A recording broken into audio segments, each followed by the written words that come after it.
como nosotros queremos calentar el ambiente, le damos paso, como cada lunes, a la columna de nuestro querido amigo Eduardo Sartelli. ¿Cómo te va, Eduardo? Buen día. Buen día, acá. Calentando Tratando de calentarme porque está todo muy frío acá en casa. Está todo muy frío, pero uno quiere darle un poquitito de calor humano, al menos al debate, ¿no? Generar algunas cuestiones para poner a la gente a pensar. Eso es casi de un provocador, no puedo esperar otra cosa. Bueno, trataremos de cumplir con las expectativas, siempre más grande de lo que uno puede ofrecer. Pero tenía ganas de empezar por un breve pantallazo de la situación argentina para entender por qué es importante pensar en los milagros, ¿no? Los milagros no existen, pero que los hay, como podría decir uno parafraseando alguna otra expresión popular. A las brujas. Claro, lo importante aquí es entender el escenario argentino, uh-huh. ¿Sí? Para entender por qué esto que voy a plantear aparece como una punta para poder pensar en un problema, uh-huh. Que es previo al problema general. ¿Qué digo esto? Hace un rato hablábamos sobre Milei, ¿sí? Sí. Y la cuestión sobre Milei, que después podemos discutir con más detalle y otras cosas, uh-huh. Lleva a la situación argentina. ¿Cuál es la promesa que la Argentina te hace todos los años y te cumple? No las que no te cumple. La promesa que te hace todos los años y que te cumple rigurosamente. Me mataste. Yo creo que no cumple nada, pero me mataste. No, sí, te hace una promesa. La promesa consiste en responder a un consejo. El consejo que te da la Argentina es disfrutar esto porque el año que viene va a ser peor. Y esa promesa te la cumple todos los años. Es decir, la decadencia argentina es el único hecho seguro de la Argentina. Y la falta de toda estrategia, de toda perspectiva de futuro, es la característica propia de una clase dirigente como la que vemos. Digamos, un payaso como Milei puede entusiasmar a gente con un discurso completamente vacío, un discurso que no tiene ningún contenido, pero no puede responder a las preguntas más elementales. ¿Qué vas a hacer con los millones de personas que vas a echar? ¿Qué vas a hacer cuando esa gente salga a la calle y proteste? ¿Qué vas a hacer cuando llegues ahí y tengas que actuar realmente lo que decís? ¿Cuál va a ser tu respuesta? Esa es la pregunta que hay que hacerle a Milei, porque la pregunta que hay que hacerle a Milei es la pregunta que hay que hacerle al liberalismo en general. Está bien, yo me tiro por el abismo. ¿Vos estás seguro que abajo hay un colchón?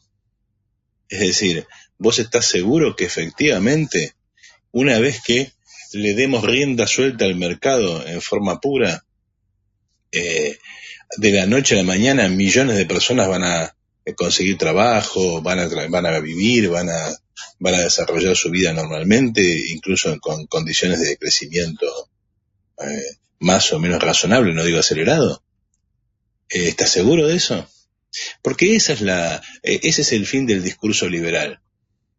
Una vez que desarmamos todo, ¿qué? ¿Cuál es la resultante de eso? Bueno, a ver, ¿nos sentamos a esperar? Bueno, vos sabés que eso se conecta incluso con algo que ya veníamos charlando, que está en las antípodas de Milei, ¿no? Y un poco ya la semana pasada, creo la anterior, hablaste de la referencia de los partidos de izquierda, y yo decía... Es la misma, claro, es la misma. A veces cuesta entender hacia dónde va, o sea, ¿cuál es el proyecto a quien se opone? Milei se opone... Es exactamente lo mismo, sí. Es exactamente lo mismo, porque te dicen, Milei te dice, tirate por el abismo que no te hagas problema que abajo hay un colchón. Sí. ¿Y por qué tengo que creerlo? ¿De dónde sacaste vos que las fuerzas puras del mercado van a producir automáticamente? Eso es pura metafísica. Es la idea de que la naturaleza humana es así o así. Es una estupidez. Cosas de infradotados mentales. Realmente. Me encanta. Es que es de un patetismo tan elemental eso. Es una simplificación tan burda de cómo funciona realmente la realidad económica, la realidad social. Es una simplificación tan tonta de cómo son los procesos históricos que cuesta creer que esa gente tenga alguna audiencia. Pero está claro, esa gente marca una ilusión, vamos a romper todo. Y bueno, en el contexto de lo que te acabo de decir, eso no puede no ser atractivo. ¿Por qué no puede no ser atractivo? Porque es lo único que va en contra de esa promesa que la Argentina te cumple estos días. Claro, entiendo. O sea, pero, a ver, Hernán, ¿vos no estás cansado de que esto sea una mierda sistemática? Sí. ¿Vos no estás cansado de que esto no tenga futuro? Entonces, no es extraño que un punk se transforme en un fascista. Porque efectivamente no hay futuro. Y hasta la estética de Milei apunta en ese sentido. Y por lo tanto tiene atractivo frente a un cierto público, tampoco exageremos demasiado. No, pero... Recordemos que la UPAU llegó a ganar varias facultades y que Alzogaray llegó a sacar un porcentaje muy elevado de votos. ¿Por qué? Porque hay una parte de la población, y no extraña que sea una parte de la población joven, que todavía no se acostumbró, lo cual es saludable. Porque la masa de la población argentina está acostumbrada. ¿A qué? A la mierda. Yo siempre cuento la anécdota de cuando iba a trabajar a Mataderos, a dar clase en un colegio de Mataderos. Sí. Cuando llegaba el olor de los mataderos, yo decía, bueno, ¿por qué huele tan mal esto? Y los alumnos me decían, no sé, no nos damos cuenta. Ya al año, digamos, ya estaba acostumbrado y cuando no había olor me parecía algo extraño. ¿Entendés? Entonces te vas acostumbrando a la mierda y ya, bueno, una vez que te acostumbraste no salís más. Uh-huh. Bueno, Milei viene a decir algo muy obvio. Esto es una mierda. Y hay que echarlos a todos. Es el 2001. Y ahí gana la atención. Y es la tendencia. Ahora, ahí gana la atención de mucha gente que considera eso. Por eso uno lo podría ver en Milei, lo podría ver en Expert y también lo puede ver en Manuela Castañeira. Es decir, la referencia hasta ese parámetro es... Yo convoco a alguien a decirle que hay que patear el tablero. El tema es, cuando el tablero fue pateado, ¿a dónde vamos? Y ahí da un poco ese criterio que me gusta indagar. Pusiste el dedo en la llaga. El dedo en la llaga, claro. Una vez que pateaste el hormiguero, ¿qué haces con las hormigas? Y ahí vos venís señalando todo el tiempo esto de entre Suecia y Corea. O sea... Y como hay varios que vienen planteando esto, o sea, ¿a qué se refiere Sartelli cuando habla de Suecia y de Corea? Un puntito antes de entrar ahí. Dale, a ver. En este escenario, en el que tenés la señorita del shampoo, sí, por un lado, y el señor de Peaky Blinders por el otro, ¿no? A los que no va a votar nadie, o sea, no esperes una elección maravillosa ni de Castañeira ni de Milei. Va a ser muy sorprendente si sacaran algún porcentaje importante, digo 5, 6, 7%. Puede ser, sí, puede ser perfectamente. Yo creo que el grueso de voto en la Argentina va a ser el voto en blanco y el ausentismo, pero todavía falta. Lo que es cierto es que en ese escenario, ¿quién gana? Gana Cristina. Hay Cristina es la única que sabe qué hacer en este contexto, y eso lo ves en el episodio Florencia Peña y Fernando Iglesias. O sea, Fernando Iglesias no solamente es un tonto que le dio pasto para comer al gobierno durante 2 semanas porque armaron un escándalo con algo que no lo merece, porque si vamos a ver el carácter evidentemente misógino de lo que hizo Iglesias, ¿sí?, comparado con la misoginia como filosofía y como fuente de ingresos de la cuenta de Instagram de Florencia Peña, es nada, porque Florencia Peña, desde casado por hijos acá, pero, a ver, y la imagen que proyecta de sí misma no es precisamente la del feminismo. Pero yo me corro de eso, me corro de eso porque quiero ir un poquito más a fondo. ¿Desde qué lugar el gobierno plantea la misoginia cuando pone en la cabeza de una lista a la mujer de el tipo que hace las campañas publicitarias, y en la otra lista a la mujer del sindicalista, y tercera va la mujer del ministro de Seguridad. Dejémonos de joder con el lenguaje inclusivo. Claro, o sea, pero lo que el gobierno haga, es otra discusión. Acá la discusión es la estupidez de gente que no tiene otro elemento en plena campaña. Y eso es lo que le da la ventaja a Cristina y al gobierno. A Cristina, no a Alberto, a Cristina. ¿Por qué le da esa ventaja? Porque le da un ángulo. Le da un ángulo con el cual batallar y sepultar muchas otras cosas. Uh-huh. Le da un ángulo para ocultar muchas otras cosas. ¿Entendés? Entonces, Iglesia es un idiota. O sea, vos no sabés que estás en campaña, vos no sabés que te van a decir eso. Esa es la primera cuestión, por el lado mezquino. Segundo, no tenés otra cosa para decir, porque Cristina está diciendo cosas, y vos me vas a decir, no, Cristina no está hablando. Sí, Cristina está hablando. Cristina está hablando. Cristina le está poniendo plata en el bolsillo a mucha gente. 2 mangos, lo que vos quieras. Está controlando las tarifas. Estás evitando que el último pobre de este mundo se quede con menos peso todavía. Es una miseria, una migaja, es un engaño, lo que vos quieras. Es lo que ella sabe hacer. ¿Eso va a sacar a la Argentina de la mierda en la que está? No, ni por asomo. Es más, eso es parte del problema. Ahora, del otro lado, ¿qué discurso social tenés? ¿A quién le hablas del otro lado? O sea, el pro junto, ¿a quién le habla? ¿Cuál es su discurso para esos millones de personas que están en una situación de la peor especie? En una crisis fenomenal. ¿De qué le habla? ¿De la República? Me estás cargando. ¿De qué le habla? ¿De los amores del presidente? Me estás cargando. Eso roza hasta lo obsceno, porque si Alberto Fernández quiere acostarse hasta con el último pingüino de Tierra del Fuego, es cosa suya. Y si Florencia Peña va a la Casa Rosada a hacer lo que se da la gana, es cosa suya. ¿Sí? A mí lo que me molesta de Florencia Peña es que pose como feminista a alguien cuya práctica es exactamente lo contrario. Ahora, más allá de eso, que para mí tiene que ver con la coherencia entre los dichos y las cosas, y que además muestra que todo esto es muy poco serio, la cuestión central es, la oposición, ¿qué le dice a los millones que están pasando hambre?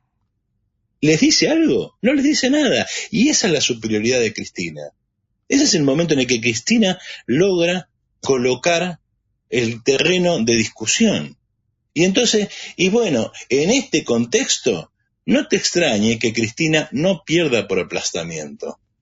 Para eso sería necesario una oposición que tenga un discurso social, que le diga algo a esos millones de personas. Obviamente vamos a poder decir la izquierda, pero la izquierda no tiene un discurso social, como hablábamos antes, como en relación a Milei. Igual que Milei, tiene un discurso metafísico. Y la renovación de la izquierda castañera es la renovación de ese discurso metafísico en clave estudiantil. Porque si vos ves lo que hace Castañera es, digamos, una especie de estudiantina trotskista. Entonces, en ese contexto, ¿quién es la única que te dice, mirá, acá hay algo? Y es Cristina. Y no precisa hablar. No precisa hablar. Entonces, en ese contexto, vamos a una situación en la cual, ¿qué va a suceder en la Argentina? Que vamos a seguir en esta situación. Porque no hay estrategia. Y por eso la idea de hablar de Corea-Suecia. Estrategia. ¿Hacia dónde vamos? ¿Qué queremos ser? Y cuando yo te planteaba el título de la columna, ¿no? Apuntes sobre milagros, no era sobre milagros ahora, sino sobre los milagros económicos. Los milagros económicos, la expresión milagros, milagro en el término de la historia económica, tiene que ver con procesos económicos muy fulgurantes, muy poderosos, que en poco tiempo transforman radicalmente una sociedad. El milagro alemán, el milagro italiano, el milagro japonés. Cuando vos ves la historia concreta, te das cuenta que de milagro ahí no hay nada, que hay una serie de fuerzas que operan en determinado sentido. La mayor parte de esas fuerzas son inconscientes, y entonces los protagonistas del milagro no tienen ninguna responsabilidad por ese protagonismo. O sea, no es la política económica alemana o coreana la que puso a Alemania o Corea donde están. Son otras fuerzas. La apuesta de la izquierda en la Argentina sería precisamente esta: producir un milagro consciente. Es decir, tomar como dato la realidad argentina actual, trabajar con esos datos y con esos datos construir un milagro en ausencia de fuerzas que espontáneamente lo producen. Porque cuando Milei o los liberales reivindican ciertas experiencias históricas, lo que están reivindicando son casualidades, hechos que se produjeron por la fuerza de las situaciones. Cuando hablemos de Corea vamos a hablar un poco de eso. Ahora, ¿es posible hacerlo conscientemente? Es decir, yo me siento frente al plano y puedo dibujar la casa. Ese es el desafío. Ahora, ese desafío presupone poner por delante como programa una estrategia. Che, estamos así, queremos ir hacia este lado y esto exige estas transformaciones. Es decir, decirle a alguien, a la población conscientemente, mirá, tenemos estas posibilidades reales, objetivas. Cuando yo digo Corea, no estoy diciendo Estados Unidos. O sea, estamos hablando de Corea. No estamos diciendo vamos a ser los dueños del mundo. No le estoy proponiendo, mira, vení conmigo que mañana vamos a estar a la cabeza de todo. No, eso es nacionalismo berreta o metafísica. Sí, eso es más propio de Pinky Cerebro. ¿No? Un programa racional, ¿qué puede hacer? Entonces siempre me pregunta por qué Corea. Y Corea, por varias razones. La primera es porque es un país de una población muy similar a la Argentina. O sea, hoy vamos a simplemente indicar esto lo vamos a ir charlando bastante.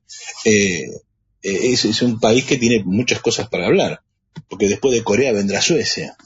Pero Corea es un país que tiene una población de 50 millones de habitantes, la Argentina tiene 45, estamos más o menos ahí. No estamos hablando de un país a la China, una experiencia que no podemos reproducir. ¿Sí? De tener miles de millones de personas. No. Es un país que tiene eso. Ahora, también es un país muy chico. Recordemos algunas cosas, porque siempre que uno empieza, ¿por dónde empieza? Y empieza por Wikipedia, las cosas más elementales. ¿Y por qué es importante empezar por las cosas más elementales? Porque las cosas más elementales son las más gruesas. Siempre que discuto con alguien, siempre mira, vayamos al bulto del asunto. ¿Qué quiere decir esto?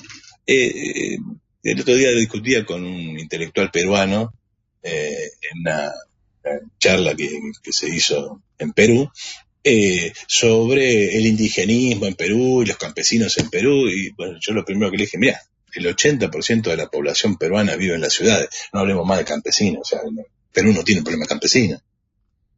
Y se acabó la discusión, pero es una cosa muy elemental, muy de bulto. Entonces, empezar por Wikipedia es lo más saludable, porque uno se ubica, ¿no? ¿Dónde queda Corea? Y Corea es una pequeña península a mitad de camino entre China y Japón. Está justo frente a Japón. De hecho, Japón la tuvo invadida 40 años, entre 1910 y 1910, la Segunda Guerra Mundial, más o menos. Y es un paisito muy chiquito, además, dividido a la mitad después de la Guerra de Corea. Recordemos la Guerra de Corea, ¿no? 53-54, dividió el país por la mitad. Corea del Norte, que es famosa por el disparate, y Corea del Sur, que es famosa por el milagro. Corea del Sur, ¿qué tamaño tiene? ¿No? Tiene 100.000 kilómetros cuadrados. ¿Y esto qué significa? Significa que Corea es 27 veces más chico que la Argentina. O sea, Corea tiene, en la Argentina, sin la Antártida, o sea, sin lo que nos pertenece, porque si empezamos a sumar todo lo que suponemos que es nuestro, digamos, somos o más grande del mundo, sin lo que no nos pertenece, la Argentina tiene 2.700.000 kilómetros cuadrados. 2.700.000 kilómetros cuadrados contra 100.000. ¿Sí? Esos 100.000 son la parte sur de la península, más 3.000 islitas chiquititas que están ahí dando vuelta en el mar de Japón, digamos.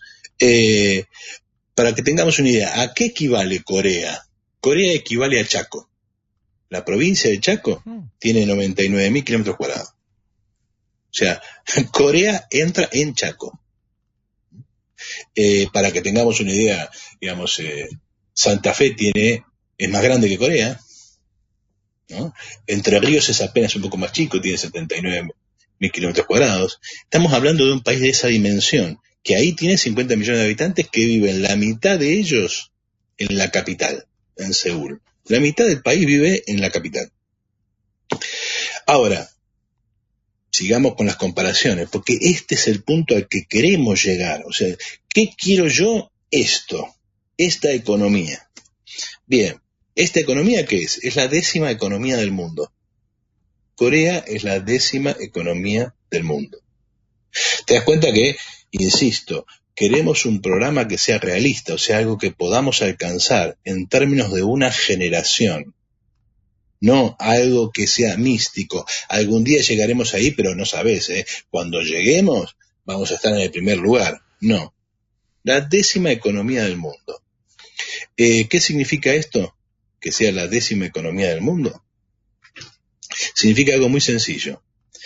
El PBI de la Argentina es más o menos, ¿viste? Porque siempre cuesta calcular el PBI, es un cálculo complejo y además la medida que se tome altera todo, pero bueno, tomando PBI nominal, te da más o menos 400.000 millones de dólares. ¿Cuánto es el PBI de Corea del Sur? 1.800 millones de dólares. O sea, Corea es 5 veces la Argentina. ¿Estamos entendiendo esto? Uh-huh. Chaco es 5 veces la Argentina. ¿Sí? 5 veces. El tamaño real del capitalismo coreano es 5 veces el tamaño del capitalismo argentino. Y eso te da una renta per cápita, un PBI per cápita, de $34.000. ¿Sabes cuánto es en la Argentina? 9.000. O sea, el PBI per cápita de Corea es prácticamente 4 veces el argentino. Sí. Estos son datos brutos. La sociedad coreana ha construido una economía que es 4 veces la economía argentina, teniendo más o menos la misma población y siendo aproximadamente 27 veces más chica. Este es el punto de partida. Obviamente, la primera cuestión que uno se dice, bueno, pero ¿cómo se consiguió esto? No vamos a agotar ese tema ahora. ¿Sí? Vamos a simplemente indicar el punto de partida de nuestro análisis porque decimos, queremos llegar a eso. Uh-huh. Ahora, es interesante porque, a ver, no se me escapa que la aparición de un medio de comunicación que alinea buena parte del sentir macrista se llama Seúl. Mira. Dato interesante. Revista Seúl es, digamos, una de las líneas, si se quiere, de la discusión que plantean algunos referentes del macrismo, ¿no? No sería extraño porque ya te dije muchas veces uh-huh. que el macrismo tiene que ser considerado una especie de desarrollismo soft uh-huh. y no liberalismo. Liberal es expert, sí. Liberal es Milei, sí. Macri no, menos Larreta que es peronista, uh-huh. No. La cuestión acá y este tema, vamos a hacer un poco de historia intelectual, no es un tema nuevo en la reflexión económica, en la reflexión sobre la historia económica de la Argentina. Es decir, no es algo que yo invento, ¿sí?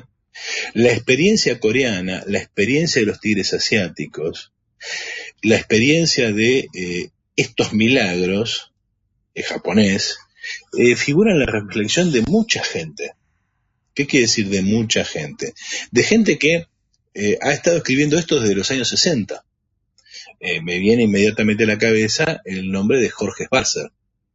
Jorge Schwarzer es un militante, era un militante trotskista que escribió un libro sobre el imperialismo bajo el nombre de Víctor Testa, que fue el único discípulo conocido de Milcíades Peña, que es, digamos, reconocido por todo el mundo, el intelectual de la izquierda trotskista. Sí.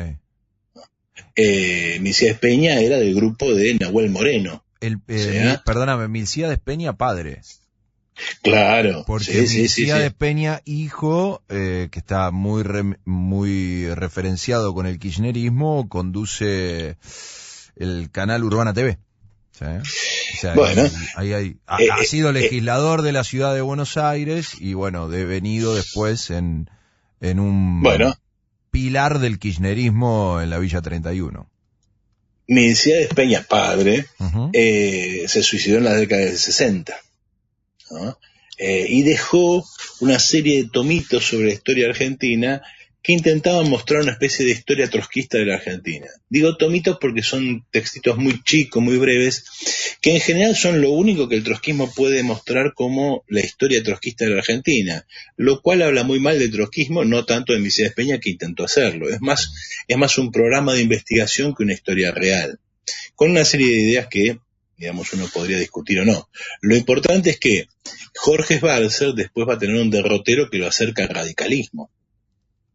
Y después va a terminar, por supuesto, en lugares cercanos al kirchnerismo, más que cercanos. Con esta idea, la idea de Sbarzer, como la de otros, como José Nun, tiene que ver con la Argentina tiene que tomar una vía de características desarrollistas, pero no en el sentido del desarrollismo, digamos, mirá otra vez los nombres, Rogelio Frigeristas, ¿sí? Sino en un sentido más activo del papel del Estado, ¿sí? Sbarzer era muy enfático en el rol del Estado, en el marcar la línea general y en ser el elemento dinámico. Y por esa línea se vinculó a Jorge Sábato, también ligado a ese mundo radical cercano al desarrollismo.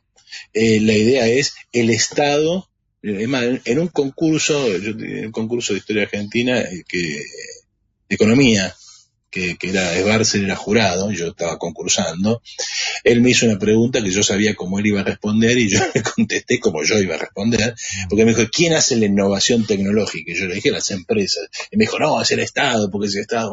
Bueno, hoy me acordaba de Sbarzer porque de esa anécdota, porque sucedió algo en Estados Unidos que parece que nadie le prestó atención, pero que acaba de pinchar un globo de la Argentina. Biden acaba de sacar un decreto por el cual para el 2030 la mitad de los autos que se fabriquen en Estados Unidos tienen que ser eléctricos. O sea, me parece que vaca muerta llega tarde. Entonces, en esta línea de pensamiento, es que yo vengo pensando este problema. Con la diferencia de que, a diferencia de Sbarzer y de desarrollismo, yo creo que son necesarias una serie de transformaciones que ellos no consideran. ¿Por qué no consideran? Porque ellos ponen el énfasis en ¿qué? En el rol del Estado y en la planificación del Estado que se ejemplifica en, como ya lo hemos visto en China, y hemos hablado de eso, o en Japón, el Ministerio de Industria japonés, o en Corea del Sur, ¿sí? En Corea del Sur. Pepe Núñez, siempre que habla de Corea del Sur, mencionaba esta idea de lo primero que hizo el gobierno coreano fue regimentar a los empresarios. O sea, primero se la agarró con la burguesía, lo cual no es tan cierto, pero tiene algo de verdad. Y va en la línea de lo que estamos señalando. Más que regimentar a los empresarios, cuando yo hablo del socialismo argentino, estoy hablando de la eliminación de los empresarios, no físicamente, sino como figura social. Entonces, en ese contexto, nosotros vamos a una economía como la coreana. La economía coreana, ¿por qué se caracteriza? Se caracteriza primero por estar muy concentrada. O sea, en Corea no hay más de 10 empresas realmente importantes. El resto no corta ni pincha. Y hay 3 muy conocidas para nosotros que son las que marcan el paso, ¿no? Hyundai, la conoce todo el mundo, sí, sobre todo por el tema de los autos. Sí. LG, ¿no? ¿Quién no tiene algo LG en su casa?